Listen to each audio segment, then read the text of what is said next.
আমাদের সামনেই হজের মাস।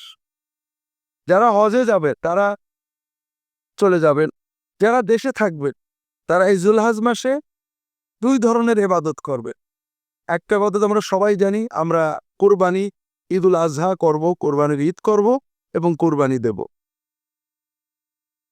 আর একটা আমল যেটা আমরা সাধারণত সবাই সচেতন নই, কেউ কেউ সচেতন, সেটা হলো জিলহজ মাসের 1 তারিখ থেকে শুরু করে 9 তারিখ পর্যন্ত করণীয় ইবাদত।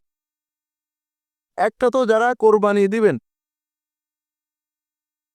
তাদের জন্য হাদিস শরীফে আসছে, কোরবানির মাসের চাঁদ উঠলে, অর্থাৎ জিলহজ মাসের চাঁদ উঠলে, জিলহজ মাসের কোরবানি পর্যন্ত 10 দিন তারা নখ চুল কাটবেন না, কোরবানির পরে কাটবে। অর্থাৎ ঈদের সময় আমরা পরিচ্ছন্ন হব, সব ঠিক আছে, কিন্তু নখ এবং চুল জাতীয় কিছু কাটা বাদে যারা কোরবানির সিদ্ধান্ত নেবেন তাদের জন্য। রাসূলুল্লাহ সাল্লাল্লাহু আলাইহি ওয়াসাল্লাম বলছেন, মান আরাদা আন ইউযাহিয়া ফালা ইয়াকুযান্না মিন শা'রিহি ওয়া যফরিহি শাইআন আও কামা ক্বালা সাল্লাল্লাহু আলাইহি ওয়াসাল্লাম। যে ব্যক্তি কুরবানি দেওয়ার সিদ্ধান্ত নেবে, ইচ্ছা পোষণ করবে, ওই ব্যক্তি তার চুল নখ মোটেও কাটবে না।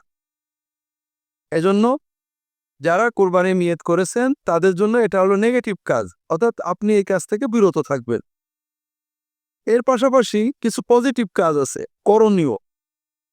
আল্লাহ রাসূল সাল্লাল্লাহু আলাইহি ওয়াসাল্লাম বলছেন, মা মিন আইয়ামিন আল আমালুস সালিহু খায়রুন ওয়া আহাব্বু ইলাল্লাহি মিন হাযিহিল আশর। আল্লাহ তাআলা বছরের 354 দিনের যে 10টা দিন সবচেয়ে বেশি পছন্দ করে নেক আমলের জন্য, সেটা হলো এই জিলহজ মাসের প্রথম 10 দিন।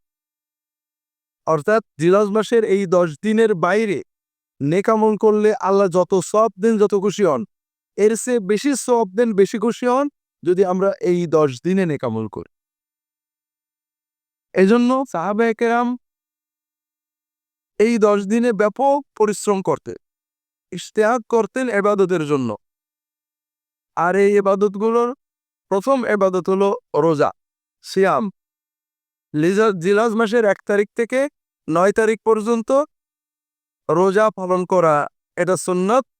অনেক সওয়াবের কথা হাদিস শরীফে আসছে।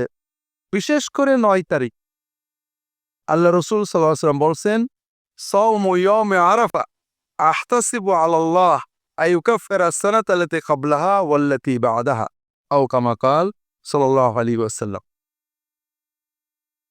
আরাফাতের দিনে রোজা রাখলে আমরা আশা করি, রাসূল বলছেন, আমি আশা করি যে আল্লাহ তাআলা আরাফাতের দিনে রোজার বিনিময়ে পূর্ববর্তী 1 বছর এবং পরবর্তী 1 বছরে গুনাহ ভুল-ভ্রান্তিগুলো মাফ করে দেবেন, কাফারা করে দেবেন। কাজেই আমরা যদি পুরো 9 দিন রাখতে পারি আলহামদুলিল্লাহ, আর 9 দিন যদি নাও রাখতে পারি, তবে আরাফাতের দিনে অবশ্যই আমরা রোজা রাখার চেষ্টা করব। এখানে একটা বাস্তব সমস্যা বর্তমানে দেখা দেয়। সাধারণত আরবি ভাষায় ইয়মে আরাফা মানে হলো জিলহজ মাসের 9 তারিখ।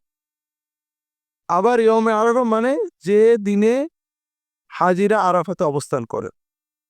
বর্তমানে আমরা মিডিয়ার মাধ্যমে, প্রযুক্তির মাধ্যমে সবাই জানতে পারি যে কবে হাজিরা আরাফাতে বসে, এবং সাধারণত আমাদের দেশে যেদিন 8 তারিখ হয়, ওই দিনে আরব দেশে 9 তারিখ হয় এবং ওই দিনে তারা আরাফাতে অবস্থান করে। এখন আমরা কি করব? আমরা কি আমাদের দেশের 9 তারিখে রাখবো না আরব দেশের আরাফাতের দিনে রাখবো? এটা নিয়ে আলেমদের নানাবিধ মত আছে। মূল কথা হলো বান্দা সাধ্যের ভিতরে সুন্নাতের নির্দেশে ইবাদত কর। যারা আরাফাতের দিন আরব দেশে জানতে পারেননি তারা তাদের দেশের 9 তারিখেই রাখবেন। তবে এখানে হাদিসে 9 তারিখ না বলে ইয়মে আরাফা বলা হয়েছে। এজন্য অনেক আলেম বলেন, যদি কোনো দেশের মানুষ আরাফাতের দিন জানতে পারে যে এই দিনে আরাফা হচ্ছে, তাহলে সেই দিনে তাদের রোজা রাখা ভালো। আর আমাদের জন্য সহজ, আমরা 8 তারিখ এবং 9 তারিখ 2 দিন রাখতে পারি। এজন্য যদি আমাদের সম্ভব হয় 9 তারিখ, যদি সুযোগ থাকে 8 এবং 9 তারিখ আমরা রোজা রাখবো ইনশাআল্লাহ। রোজার পরে বাকি নেক আমল উন্মুক্ত।